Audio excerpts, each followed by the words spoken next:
Show foi a primeira vez que eu toquei, que eu subi num palco pra tocar e ganhei um cachê. Foi a primeira, eu lembro, foi a primeira vez que eu ganhei dinheiro tocando rock. Falei, Não, caralho. foi um baita Mas no cachê, Rio né? você trampava com outra coisa? Ah, sim, eu era vendedor de shopping. Eu era vendedor no Rio Sul. Comecei trabalhando em loja de rua, na Camping Tour, ali na Bolívar, posto 6. Aí, quando eu peguei experiência, me transferindo pro Rio Sul. E aí, no Rio Sul, eu trabalhei na Surf Skate, Camping Tour, Anonimato. E aí, eu tinha essa vida de trabalhar em loja, fazia faculdade à noite. Cheguei a cursar Direito e depois Jornalismo, mas não me formei em nenhuma porque...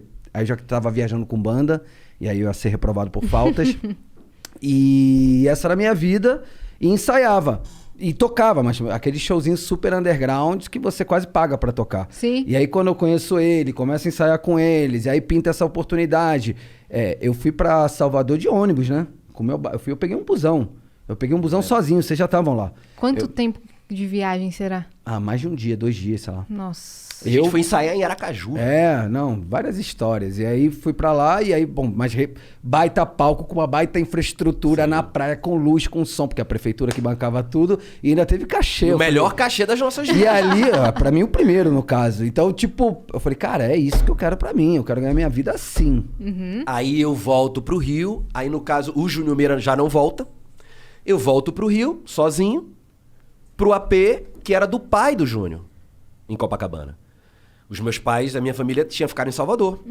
E o Júnior Meira, por que não voltou? Ele não voltou... Eu não sei, eu acho que talvez ele achou que não é fácil, né, cara? Tipo, você ir pra uma outra cidade pra tentar a vida de uma banda de rock é um negócio que tem 99,9999 de chance de dar errado. Sim. E eu acho que ele achou ali que não ia rolar, sei lá, e resolveu ficar em Salvador mais um tempo e tal. E aí, quando eu volto, eu tô lá no apartamento e falo, cara, o que eu vou fazer? Eu tava sozinho, o irmão dele também tinha voltado, não lembro exatamente. Teve um dia que eu me vi sozinho no apartamento do pai do cara. Eu não queria voltar pra Salvador de jeito nenhum. Eu falei, eu quero realizar meu sonho, o que eu vou fazer? Não tenho banda, não tenho lugar pra ficar e não quero voltar pra Salvador. Foi aí que eu comentei isso com o Romã. E aí o Romã falou, cara, eu tô com uma banda, eu tô com um projeto. Aí já era o Osteobaldo, né? Porque era a época que todo mundo cantava em inglês, todo mundo, né, fazia metal, queria ser ou Sepultura ou Angra. Né, eram nossas referências. E aí eu tive a sacada de falar, cara, a gente tem que começar a cantar em português pra ontem. E parte da banda que eu tocava não embarcou na minha. Falou, não, a gente quer continuar com o nosso estilo. O único que embarcou foi o PG, que é o batera. Aí eu comecei a montar uma nova banda. Aí eu falei, então tá, então o PG vem comigo. Chamei o Léo, que eu já conhecia, ele topou na hora. E aí eu te fiz a proposta de tocar percussão. Aí ele me falei, chama e fala, só que só tem um problema, já tem baterista, eu era baterista. E aí ele, com uma visão, o Romã sempre teve uma visão muito, assim, muito à frente do tempo.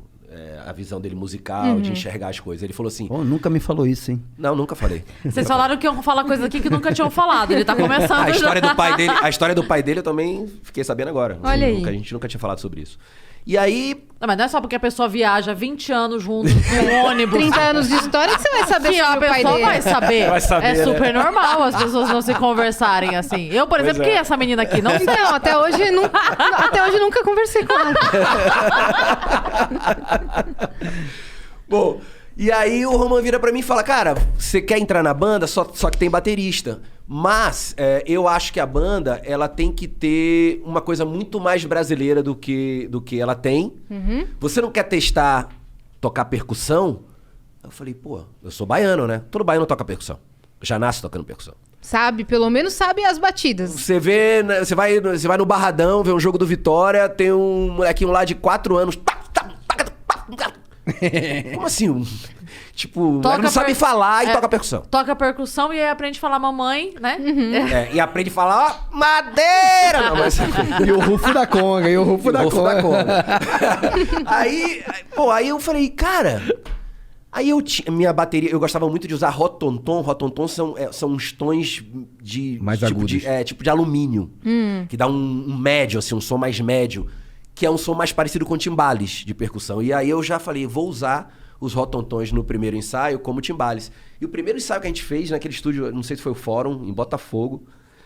O primeiro ensaio que a gente fez, que eu toquei percussão, o primeiro ensaio que eu toquei percussão na minha vida, puta, a gente já se empolgou, a gente saiu pulando quando Foi animal. A banda tinha um som pesado e combinou muito com o lance dos timbales e tal.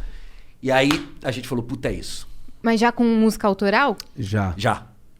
E E aí eu entro oficialmente no Osteobaldo, banda que a formação era eu na percussão, PG na bateria, que também seria do Tijuana, Roman, Léo na guitarra, que também seria do Tijuana depois. O vocalista era o Johnny, vocalista do Osteobaldo. O vocalista e principal letrista do Osteobaldo era o Johnny. E aí formamos o Osteobaldo.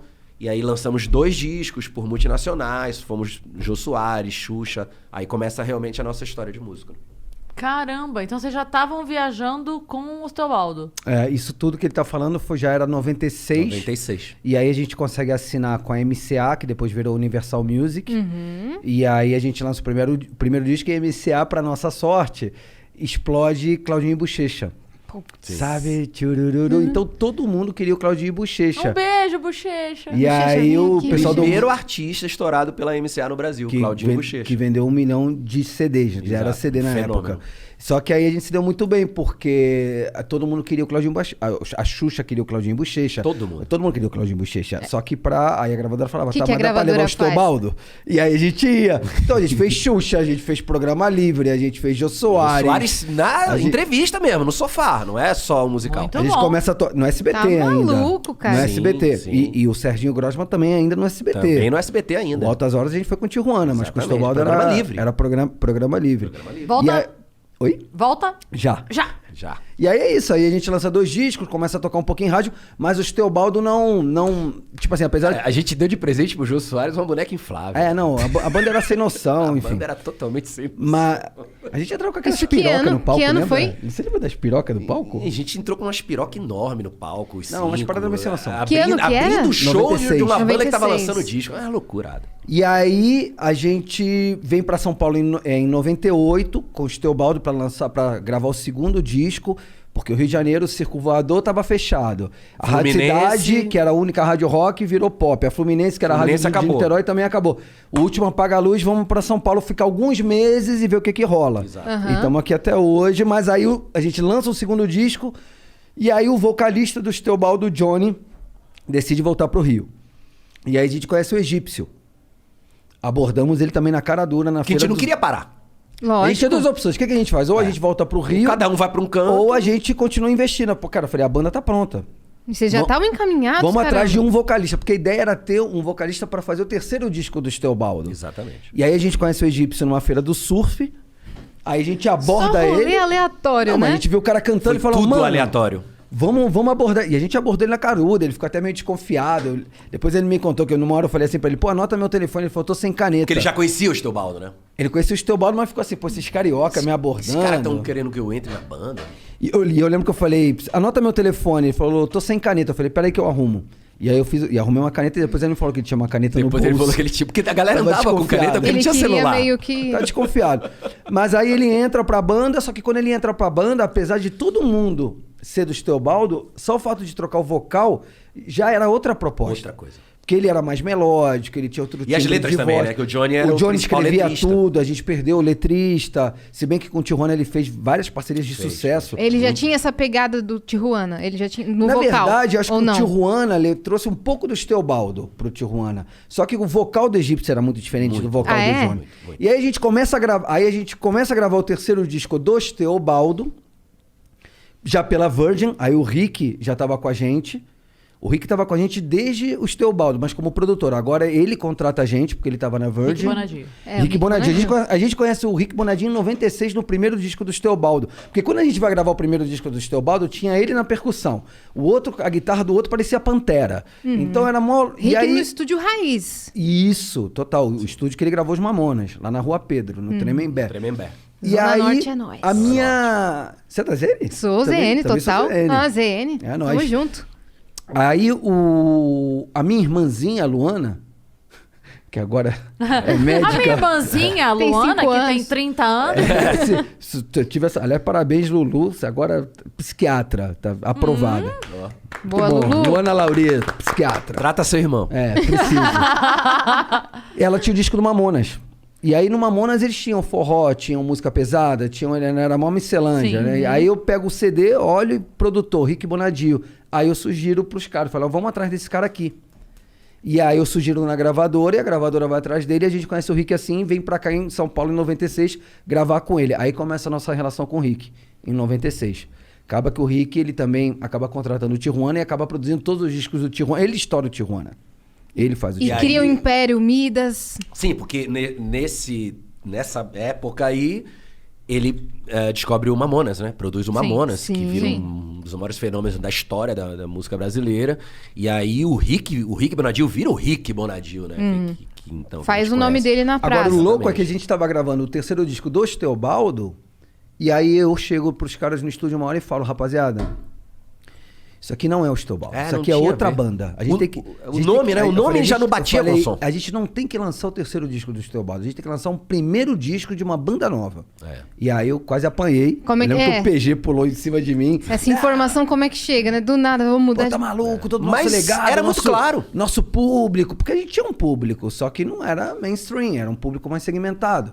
Não, vai abrir mão do nosso público, não, a gente tem que fazer como o Barão Vermelho, o Cazuza saiu, continuou o Frejá, Cidade Negra, saiu o Ras Bernardo, entrou o Tony Garrido, e eu bati na tecla e eu me lembro que o Rick tava vendo todo aquele imbróglio ali, eu brigando com todo mundo, né? Que eu sempre tive uma tendência a querer impor minhas ideias. Mas eu melhorei. Muito. Mas eu melhorei. Melhorou. Melhorei. E aí o Rick, que tava só observando, ele falou assim, eu acho que o Roman tá certo.